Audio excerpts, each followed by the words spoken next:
Marketing is a battlefield. Trends shift, strategies evolve, and only the bold stay ahead. So, how do you cut through the noise and make an impact? Welcome to the Marketing Pulse podcast, where we decode marketing one powerful conversation at a time. Hosted by Mukwemba Mangangu, Tukia Tambatamba, and me, Grace Gondwe, we bring you insights, strategies, and real talk on what's shaping the industry. Ready? Let's get into it. Hello everybody, welcome to the Marketing Pulse. My name is Grace Gondwe and I will be hosting the episode today. Unfortunately, my co-hosts are not here today. Mukwemba and Tukia are otherwise engaged, but we're going to have a good episode nonetheless. We have a wonderful guest and we will be discussing content marketing. So buckle your seatbelts because this also happens to be our first all-girls episode. And I'm so very excited. I don't know why we didn't do this on Women's Day. We should have done a girls episode on Women's Day. We'll remember that when we're making our content calendar next year. But I have with me somebody who I've known for quite a few years now. And we've been trying to get this conversation to happen for a while. And calendars are finally aligned. So Kasongo, welcome to the Marketing Pulse. Thank you so much for having me. I'm pretty excited. Being here brings, it's so nostalgic, seeing you and being face to face together. And I'm so excited. It's just the two of us. Yeah. So for those that are not here, you missed out. Yeah, you're missing out on some really good vibes. So Kasongo and I were together in university. And it's been so interesting seeing her career evolve and seeing all the amazing things that she's doing. So this is something that usually Mukwemba would do, reading the guest bio. But again, he's not here. So I'm just going to share a little bit about you and then we'll get into the conversation. It's exciting to hear about yourself from another somebody person. else. Okay. I feel important. Drum roll. So Kasongo is a results-driven communications and digital marketing professional with over 5 years of experience in content strategy, brand storytelling, and audience engagement. She is highly skilled in leading digital campaigns, managing cross-functional teams, and driving brand growth through data-driven marketing strategies. With a proven ability to craft high-impact content, enhance digital presence, and build engagement in online communities, Kasongo brings both creativity and strategic insight to her work. She has successfully led content teams, overseen performance analytics, and aligned marketing initiatives with broader business objectives. Now that's some grown-up stuff. I know, right? I'm seated here, I'm like, that's me. Yes. That is you. And like I said, it's been so amazing seeing you evolve and get to where you are at today. How did you get into marketing? Funny story. So when we were in uni together, we're at CBU, the mighty CBU, yes. I know. I went to study geometric engineering. Mm-hmm. And it feels like it was the darkest part of my life. Simply because during that time, I went because the opportunity showed itself. If you're very familiar with how like the CBU and UNZA system works, is you apply for one thing and sometimes if there's no space, they'll just give you the next better thing. So that's what happened to me. So I got that geometric engineering and I said, okay, instead of me wasting that opportunity, let me go and see. Worst mistake of my life. Well, not really, because we got to meet. Yes. I mean, there's always value. But I mean, truly, some decisions are not always the right ones. Yes. Yeah. So I went, and that was a very hard time for my family because we were going through a very tough time. My dad lost his business. My mom's business was struggling. And we just were in a very bad space. And I didn't have BC. So I was literally hanging on the edge. Trying to support school. My parents trying to support me through school. And self-sponsorship, can get really, yes. And I tried applying for a BC for like so long and I didn't get it. And I reached a point where I just said, you know what, maybe this is not where God wants me to be. So I took a step back, came back home. It was very hard, coming back and saying, I went to CBU and now I'm back. I'm back to nothing. And I remember speaking to a friend of mine who said, why don't you do something you've always wanted to do? Yeah. Go and study journalism. I've always wanted to be a journalist, like since I was very young. Yeah. So fast forward, I come to Lusaka and I go to Evelyn Horn and I'm studying journalism and public relations. And my career kind of just flew from there because from my very first year, I started practicing and I did a lot of internships. Okay. And I started out there. My passion for marketing sort of generated from that space Evolved, because I've always been interested in like social media marketing and everything in that space because I felt like it was an easier flow to get into without really having like the professional, the degree to do social media. It was always something digital that you could pick up really easily. So jumping into that was kind of like easy. Fast forward, I said, okay, how can I bridge like journalism and public relations into communications and marketing? And I said, okay, something I'm also passionate about is film. So why don't I put those together? And I went back to school and I went to Open Window University and I studied film and design. So then that put everything together and I had this beautiful opportunity to join the organization that I work for. And everything just skyrocketed from that. And we've been doing marketing now, getting to do a lot of content writing, which I'm very passionate about because I feel like that's my baby. I've always loved it. So that's kind of how things evolved to get into a place where I am now. It's very interesting. You know, we've spoken to a lot of people, some a little more early career, some a bit more seasoned. And I think I personally like to hear these stories of how did you get into this space. And we have so many people. We have people coming from technical backgrounds, you know, people who are coming from, they went to school and they studied marketing. And then there are people who've also just stumbled into this space. You know what's funny is everybody I've met so far did not really study marketing. It's like they just found themselves in this space, and then they love it and then they grow like into it, which is so beautiful. And I feel like this is an opportunity for people to take advantage of. It is. It speaks to the very dynamic nature of what marketing is. And it also speaks to, I think it is cross-sectoral, like wherever you are, even if you don't realize it, there is some marketing that you're doing. And I think that's the thing that I love so much about it. I went to CBU not to study marketing. I wanted to do business administration. I went there thinking I'm going to do this BBA degree, and then, you know, all of these other things are going to evolve out of that. But the journey started there and I found myself enjoying this and then realigned or rerouted accordingly. So thank you for sharing your story. The next thing we like to ask our guests is, what does marketing mean to you? There's obviously the textbook definition. There's technical definitions that you hear, especially in digital marketing. I'm sure there's a specific way you define it. You want to define it and how it's said. But for Kasongo, what is marketing? I mean, to me, marketing is an art. And it's also a science. I like to believe that it's a science of shaping perception to drive an action. And when I say that, because marketing is not always intended to sell, which is the perception that most people have. That's a good one. When you're marketing, your intention is not always to make people buy something or to promote something. Sometimes it's for awareness purposes. And that's why I say it's an art of perception, changing someone to make an action. And I strongly believe that because when you put out things out there, you want them to take a step. You want them to make a decision. You want them to emotionally connect with the decision that they're making and change the behavior of what they're doing. So that's what marketing means to me. That's a really good one. I don't think we've had one that has spoken to that emotional aspect of the decision-making process like that. But that's really, really true. I just finished reading, there's a book called Hooked. What's his name? Near Ayal. I should read that one. You should. It's a really good one. Mukwemba gave it to me and he said, you need to read this. And I finally got round to reading it. Funny thing is, when people say read, I don't read. I listen to audiobooks because I just feel like I never had the time. So sometimes I kind of feel inferior, like, I listen to the audiobook. No, girl. As long as the information is being assimilated, it's still the same. It's all the same. But Near Ayal's argument in Hooked is basically there's product design that can be done in such a way that the product is made to be an essential in the life of the user. And it's really what you're speaking to is you want to influence their perception, and you can influence their perception so much so that even something that they didn't know they needed becomes essential to their day-to-day life. And it can be very subtle. It can be just putting a picture somewhere, positioning a bottle of Manzi in an advert or in a movie. Or somebody eating your favorite crisp in that particular film.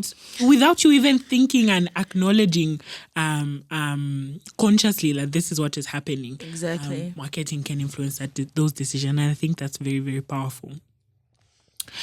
So let's get into it. You are a content marketing expert. Yes. Can you tell us, what is it if somebody comes to the content marketing conversation and they don't know what content marketing is? And I think we'll get into campaigns as well. They don't know what campaigns are. Tell us, what is content marketing? What is campaign management? And why is it important? I mean, content marketing is being able to write copy that persuades people to make an action yet again. Okay, but the focus is on... Let's go to the fundamental. What is copy? What is copy? Yes. So the basic term for copy is a group of words that you put together for a cause or an action or a goal.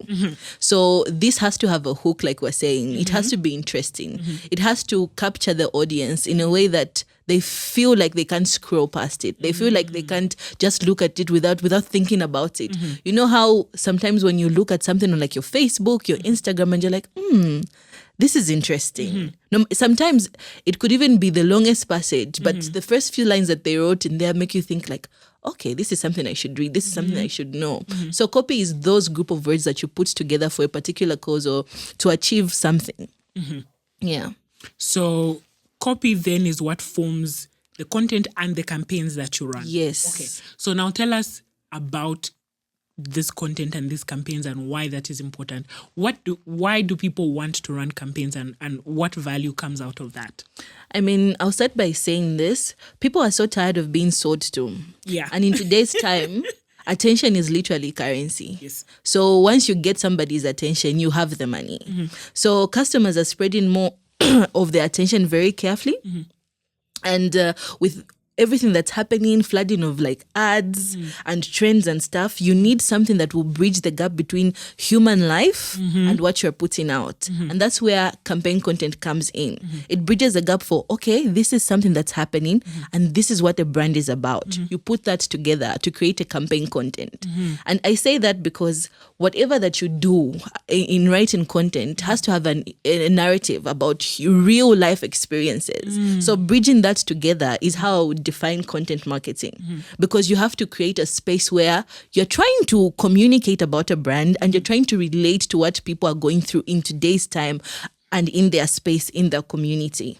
That's so interesting. So is it a requirement? Can you have a campaign or can you have a campaign that is detached from current happenings? Like, is it possible for someone to run a campaign, or is the effectiveness of campaigns dependent on how strong the correlation is with the goings on currently? I strongly believe that once you have a very good narrative with your campaign, it's easy flowing. Even your budget will not have to work very hard.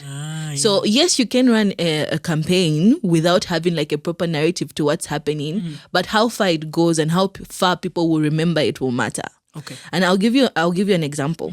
A brand that I really love and I've worked on from like since inception is Lay's. You've heard of the Lay's crisps, right?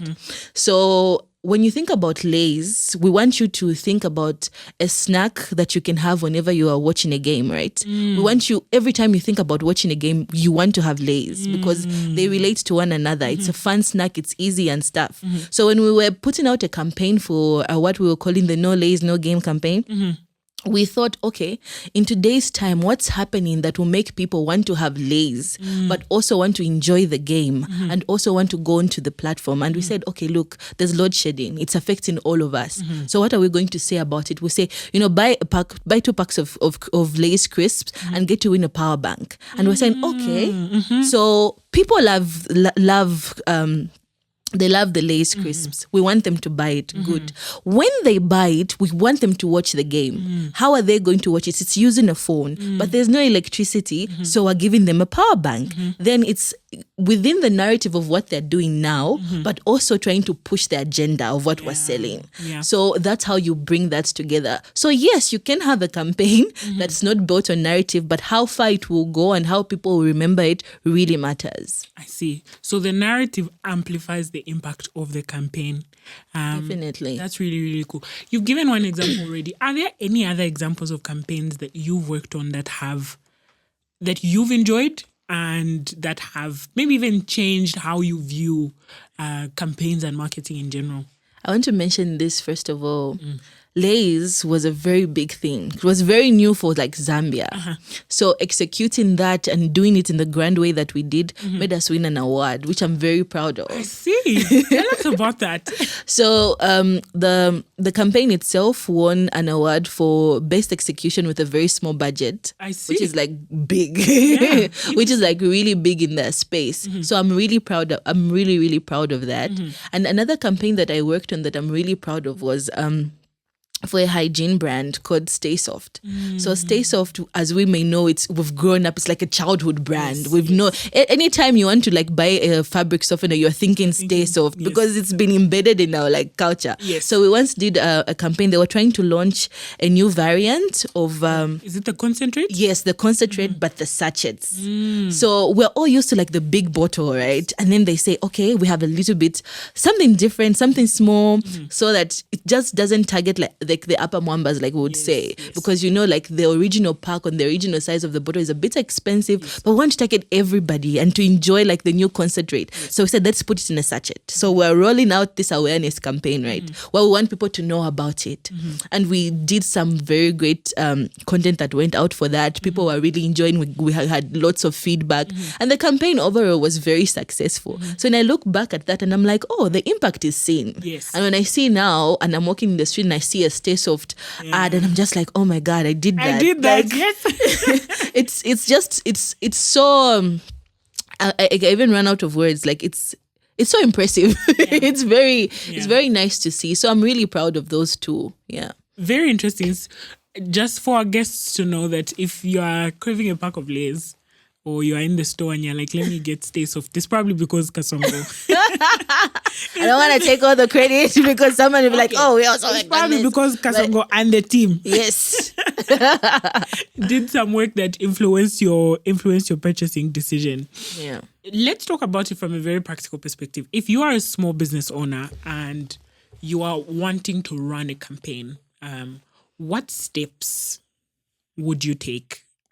As just a person, I run a small business and I want to do a campaign. I have very limited budget, obviously, like we are saying, small budget, but I want something that will, shift my sales or shift my awareness. What's like 1, 2, 3 things that I can do? I think first of all is understand your business. Know it very, very well. So whatever you're creating first is your brand. So align what your objectives are for the brand. Once you know that, then go into what campaign do I want to do for this brand? So I'm new on the market. I'm an entrepreneur. Obviously, I want awareness, right? I want people to know that I exist. I'm there. So I would say, line up your objectives. What do you want to achieve from this awareness campaign that you've embarked on? Do you want to get sales? Do you want to get recognition? Do you want to get followers? Once you identify that, then identify your audience. Okay, I'm selling this product or I have this service. Who do I want to purchase? Who do I want to experience it? Once you know the audience in which you want to target, it makes things very easier because then you ask yourself the question of where are they found? What are their interests? Which platform are they found on? And how can I engage with them? How do they speak? How would the type of content that I put out relate to that? I think that would be the very first steps that I would take as a new entrepreneur on the market trying to start a campaign. Those are the basics, foundations for what you get to do before you even engage into execution. Understand those. And then once you execute, make sure that your content is straight. It's simple. People are so tired of all the time explaining so many things. And again, I want to mention, when people start out, they always want to sound smart.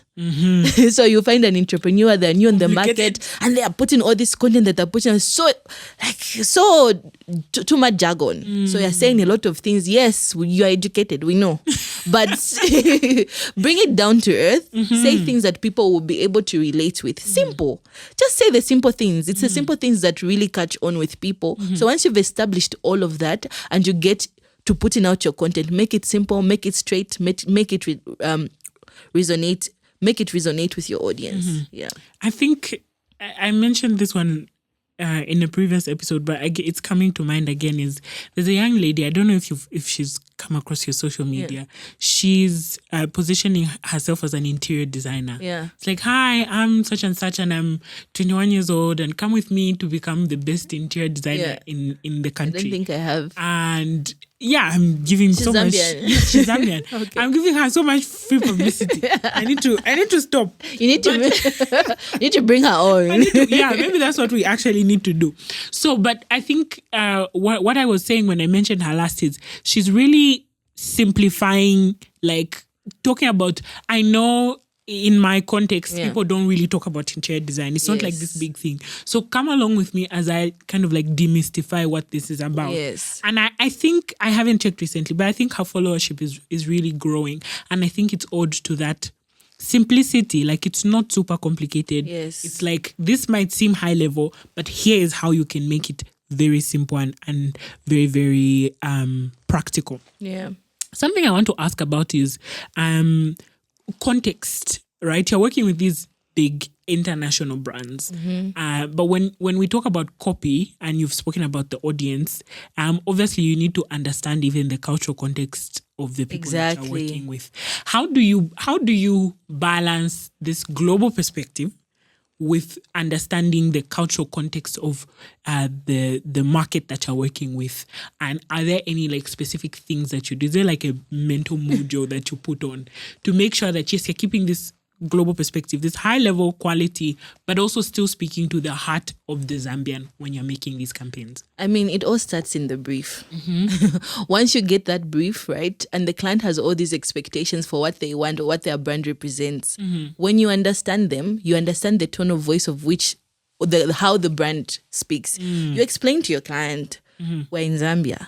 Look, this works. This works in other countries, but here we don't know it. And I'll give you an example to Lay's again. You know, in the international world, everybody, when they look at crisps, they say fries. Sorry. Yes. When they say crisps, they say chips. Yes, right? They call them chips. They call them chips. Yes. But here in Zambia, we don't call them chips. No, we don't. It's crisps. We say crisps. Yes. So when the client comes in and they're saying, oh no, we want to introduce this new pack of chips and whatever. And we're like, first of all, Zambians don't know chips. They know crisps. Chips are potato fries. Exactly. Yes. They are fries here in Zambia. Yeah. So we explain those narratives. We say, look, this is a great idea. We have to localize it. Bring it back to Zambia. And how we do that is that from the onset, once the brief is given, say, okay, we understand your tone of voice, but this is what we think according to the market in which we're working to. So you make sure that they also understand to say, look, this is the market, this is how we work, and this is how things run here. What works in the US, what works in the European countries might not really work here, but having that understanding from the onset really helps because once you bring it back home, you want people to engage with it. You want people to know it. When you do certain campaigns where your goal could be straight. You could have you could pick all you tick all your boxes when it comes to like your briefing and like the client's perspective. But once you go on the ground and do your research itself, you realize that, okay, this might not really work in Zambia, but how can we twist it to make it more conceptual, like make it work better for like the Zambian audience or for like the market that you're working in. So it's all based on from the beginning, understand one another, explain each other's context, bring them to understand what it's about, where you are, and in the environment in which you're working. You said something about research, and that's something that we're always talking about is you need to get information about your audience, you need to get information about your market and the things that will resonate with them and the things that might not. How do you do that? Like, how do you, again, we want to be very practical. Like, how are you getting information about your clients? Do you use like a Google form? Do you use a poll? Do you send people out to go and ask these questions? Like, how do you go about doing that? All of the above, really. I mean, first of all, you start from your local environment, from the people you work with.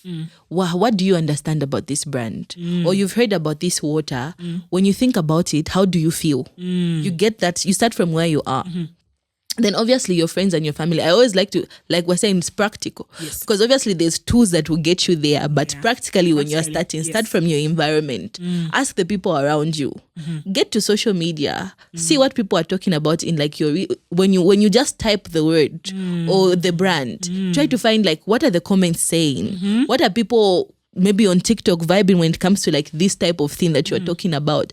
Go on the ground, actually do the research with the limited resources that you have. Then of course there are tools that you can use to get there, but practically start from where you are, ask the questions. Obviously you can even do like little surveys that you can start from like your friends and family, close people, and then you do that groundwork, then the other things can come. Can be added on. Yeah. That's good. I like that. I like the just go to your friends and ask. Yes. I mean, because of how the culture, you can assess, you can get the temperature of the culture and what people think, even just by your immediate environment, and that's really cool. We touched on copy, but I think I would like for us to go back to that because that's the essence of what the campaign is going to be. So I've identified my audience. I know who I want to speak to. I know, maybe I've decided I want to build awareness, and so let's now come to the actual content of the campaign. What if you are at your desk and you have this campaign to write for? How are you doing it? Like, how do you? It's creativity, it's like, and creativity is not very easy. Yeah. So how do you? What's the juice? What's the preparation like? Yes. I mean, when I start, first of all, when I get a brief for a copy or for a campaign that I'm doing, I don't just wake up and start doing it, right? So I like to clarify what the campaign objectives are. Like, what are we trying to achieve with this campaign? Is it awareness? Is it engagement? Is it conversion? Is it behavior change? And I think about the KPIs, right? What do we want to get out of this once we identify? Is it click-through rate? Is it WhatsApp entries? Is there a particular goal that we want to achieve with this? And, without a goal, your content really won't have anywhere where it will stand. Then I'll go back to like understanding the audience, which I've already spoke about. But something very important as well is to develop a narrative and a storyline.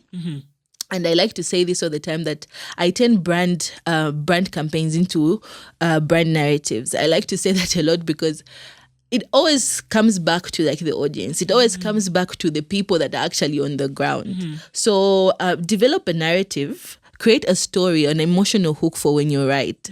So how does your product solve a problem? How does it relate to somebody? Is it, what local context can you put it in? For example, like I said, power cuts. Or are you talking about like school runs? Is it transport delays?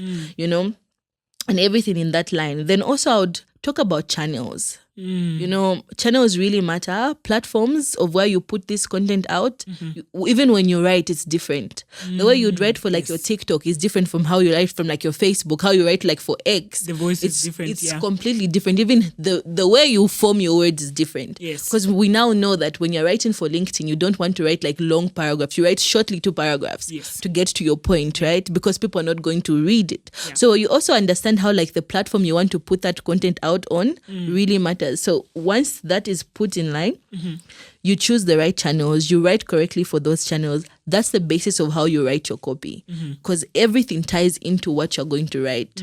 And the first 3 words of what you write is your hook. Make sure that your hook is straight. Is it relatable? Is it, I want somebody to read the first few lines and go like, oh, this is funny. Oh, let me share this. That's where your copy should start from. Yeah. I've been seeing a lot about the hook. You need the hook. You need the hook. You need your hook needs to be strong. You need what makes, like you are saying, it should capture someone's attention and so on. Is there a formula that somebody can use for a good hook, or does it just come to you? I always like to say that it begins with something real. That's the formula. Start with something real. Something that's happening. something that someone can relate to.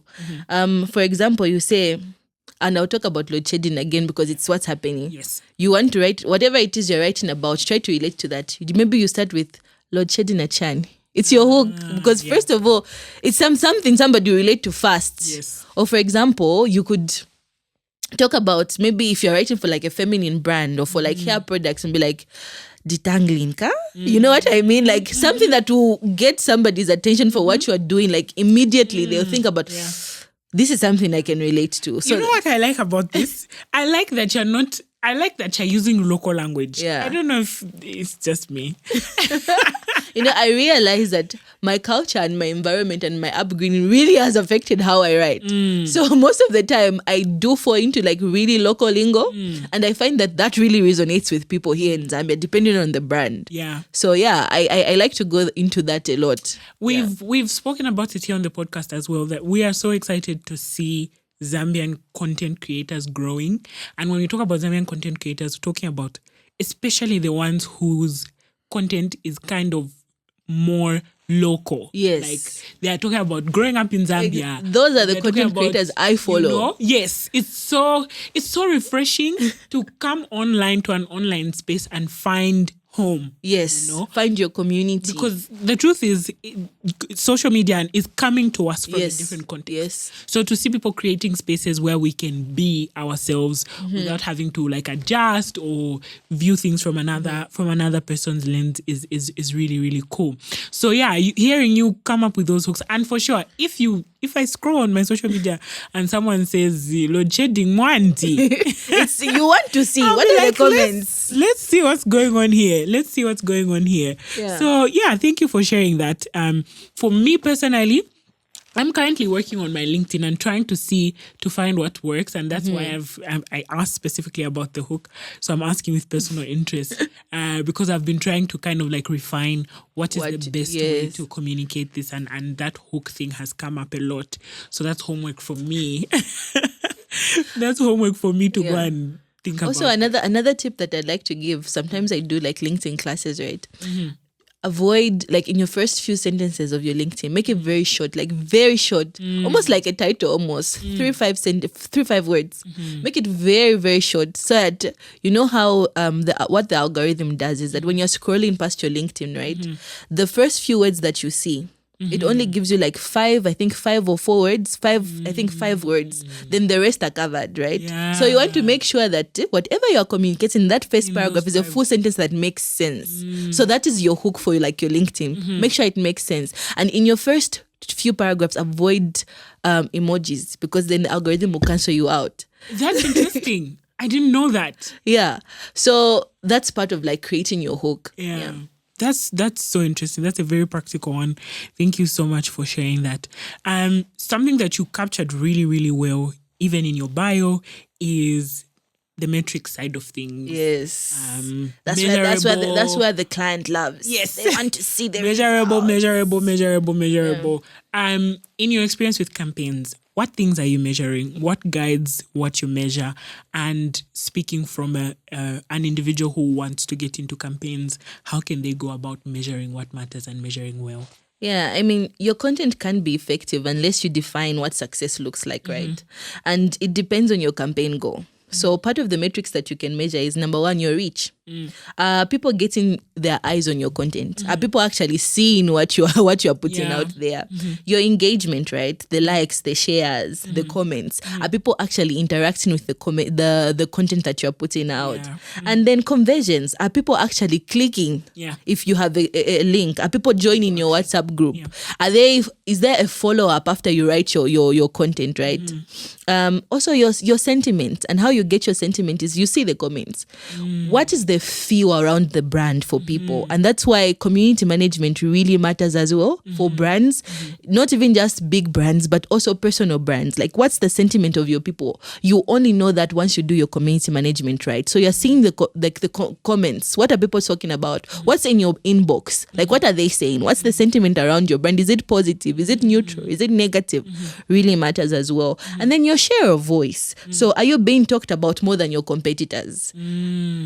like, you remember what we said about stay soft? Every time we think fabric softener, we think stay soft, even though there's so many other fabric softeners that are even better, right? Yeah. But it's what the share of voice really matters. So you don't want to mistake, again, likes for impact, right? Yes. Because a post with 100 thought comments might perform or outperform something with like 500 views, right? Because it's not always like, if you have 500 likes, does not always convert to what people think. 500 buys. Yes. Not necessarily 500 At buys. all, because there's what we call boosting as well, right? Yes. Because again, content on itself doesn't work on its own. It works along with your boosts, because that's how the algorithm is set up as well.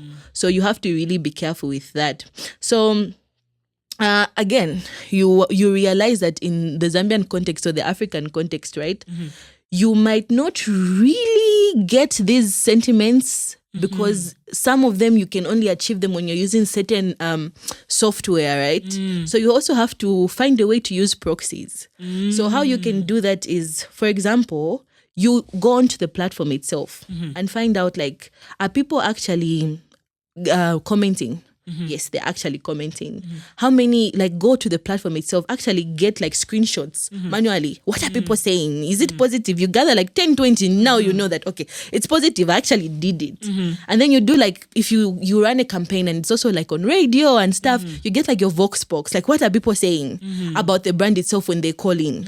Is it positive? Is it negative? Like, what is the natural or conversation around it? You also do like offline activations, right? So whatever you do, you actually, when people, maybe it's outside of like your normal platform like Facebook, Instagram, go on the ground, maybe through radio, and get like, when people, did you hear this on the radio? Like, have you come across this like outside of like your normal, these Gen Z millennial kind of platforms? What is the sentiment around that? Because that also matters. We know that in Africa we don't have the exposure sometimes, and we don't have the software to get us there, but they can do things that can get you on the ground manually, and that also really matters.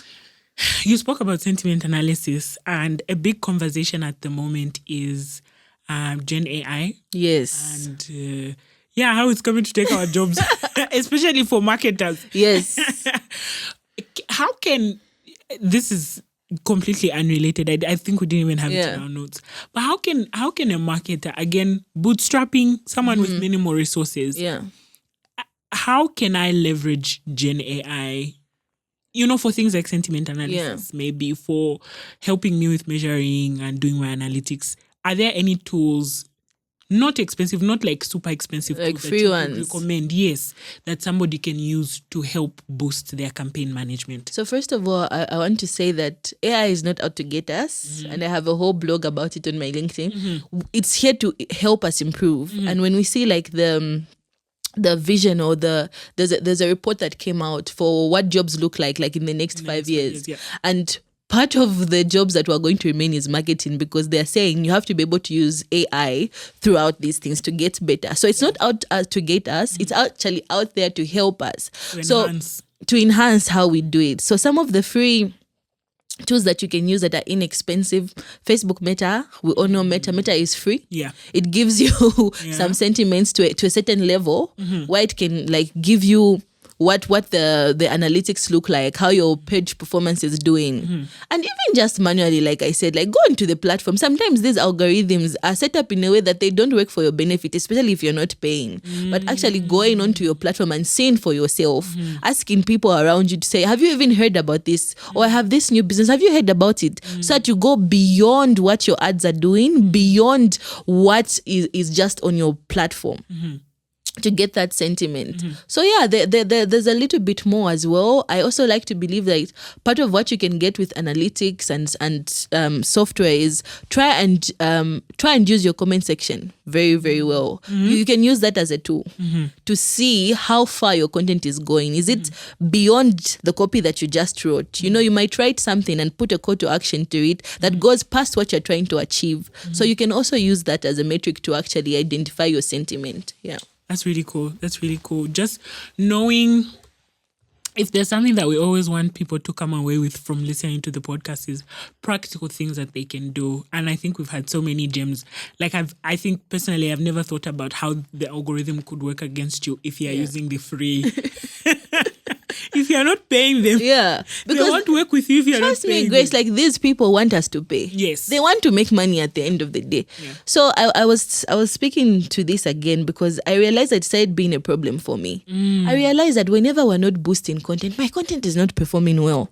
For like even brands that we work for, and I'm like, am I a bad writer? And I thought about it, like, let me do a little bit of a research. And I figured like the algorithm is not set up for our benefit. Like Facebook and all these other platforms, they want to make money. Yeah. And they will make money once you boost. So your metrics will not look good if it's only organic. And that's why content does not go only organic. It will kill you. You'll be depressed. You feel like you're not doing anything, even though you're creative. They work hand in hand. Yeah. Homework to find budget. A little bit. You don't have to go not just too a much, bit. just a little Just bit. a bit. And I mean, I guess if this is something that you want to do, it's worth the investment. Yes. To put in the I resources. mean, the results are massive. Yeah. Also, even just on like It's the thing about social media and the internet is you stand to gain disproportionately more Yes. than what you put in. Yes. So I guess it is worth the It's investment. definitely worth it. Worth the investment for sure. So yeah, I mean, we've spoken about measuring. We've spoken about the things to think about. In the Zambian context, a campaign that you didn't work on that you think went really well. A campaign that, okay, and I say this without like a true reflection of who I am or what I believe.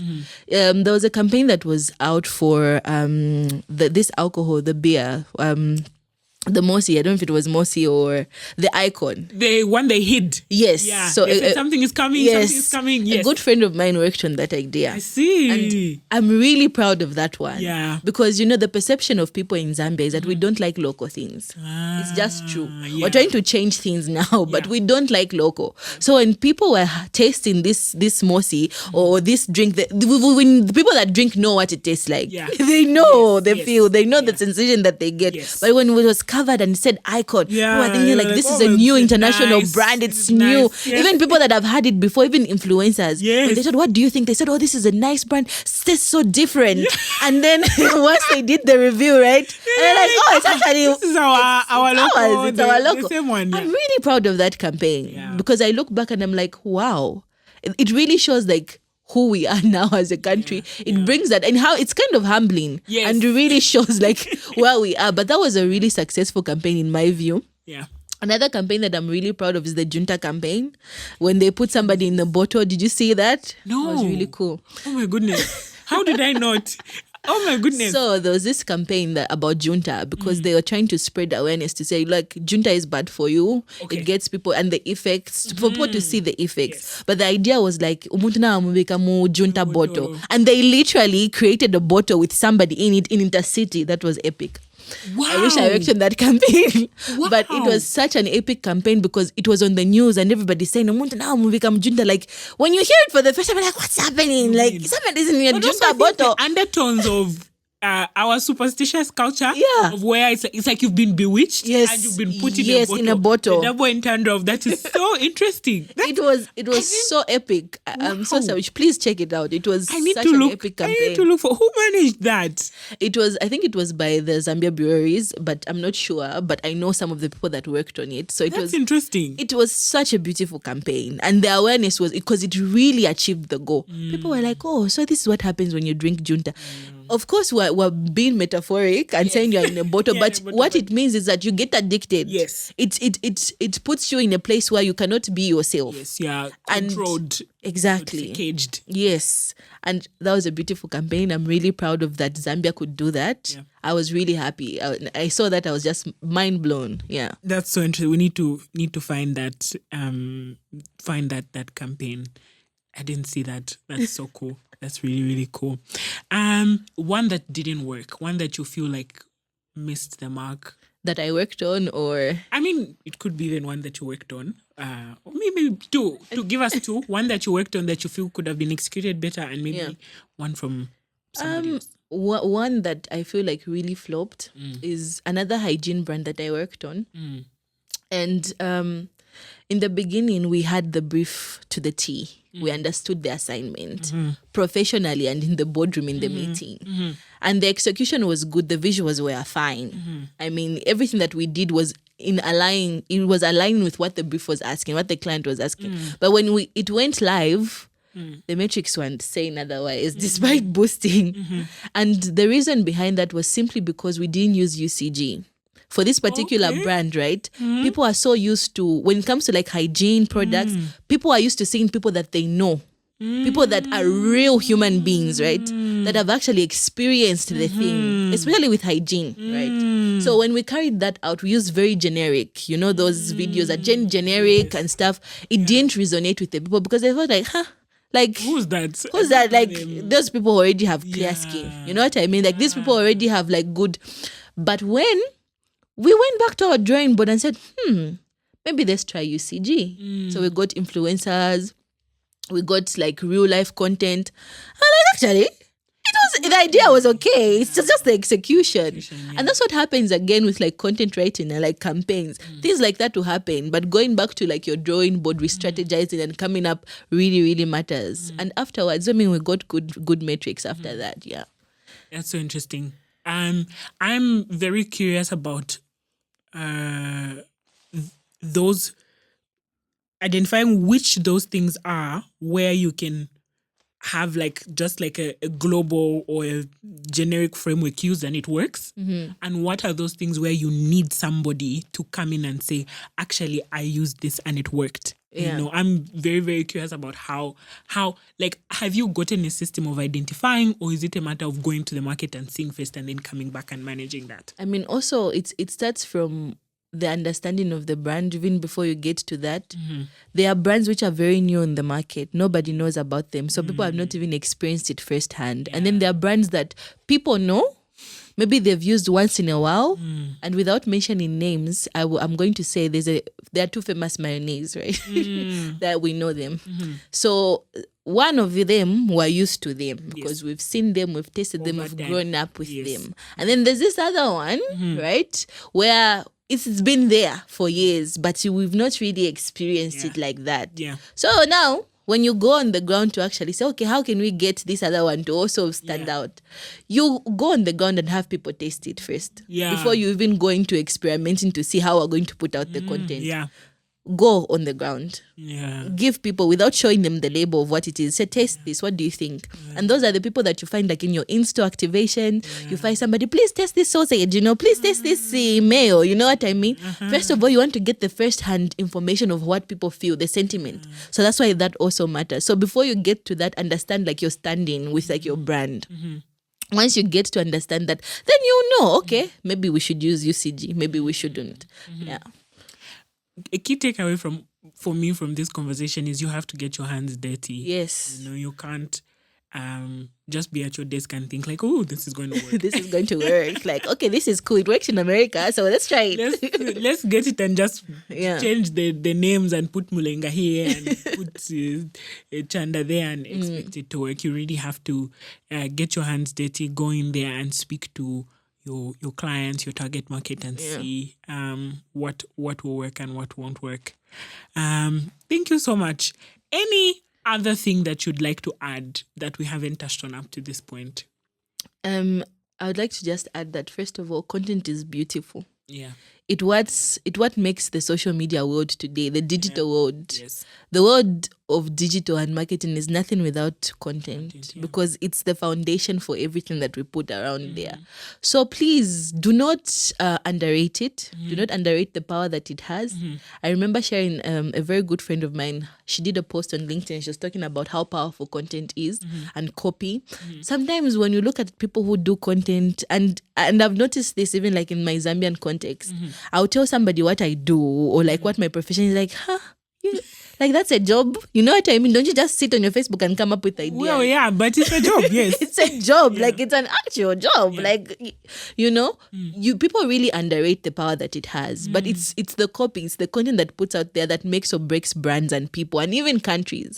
So the perception that people will have about Zambia is because of something that's put out there, and that thing is the content. Even when you like do your Google, your research and stuff, So it really matters. It's very important. Let's not underrate it. It's a powerful tool. And once utilized well, the results are immaculate. They're just beautiful. The results are just awesome. Yeah. Thank you for sharing that. Thank you so much for sharing that. I'm taking so many very personal notes because, like I said, I'm trying to work on my LinkedIn and figure out what works. So I have a lot of homework here. And even as a team, we'll have a lot of homework to see what we can do to make our campaign management better. So we have a couple more questions that we ask every one of our guests. So the first one is there a brand, a Zambian brand that embodies the Zambian spirit for you? Definitely Zambia breweries. All their campaigns, I feel like for me right now, really embody who the Zambian people are. Yeah. Really love that brand. And to an extent, this one is controversial. I have two. Okay. So first of all, Zambian breweries, I think they do awesome stuff. Yeah. Then the next one is Trade Kings. Controversial because there's always that thing of like the copycat and what. But listen to me when I say this. Okay. I say this because most of the content that I see that's put out from that particular brand really brings it back home for me. I mean, when I listen to like a boom, yeah, boom, like it's always like, you know what I mean? Yeah. It's ours. It feels Zambian. And then I look at like that brand itself, I'm like, oh, this is us. Like, you know, even how they put out like their stuff is very relatable. The people that they use, beautiful. Even the dances, the visuals, I feel like it really embodies who we are as a Zambian people. It's funny, it's vibey, you know, it's out there, it's exciting. Yeah. So thank you for sharing. I think we've had Trade Kings come up and we've almost put like a ban on. Yes. Please don't say Trade Kings. Not because it's not a good brand, but because it's come up so much more. And I think we believe that there are other brands that are also doing a good job that we would like highlighted. But I don't think we've had anyone say Zambian breweries.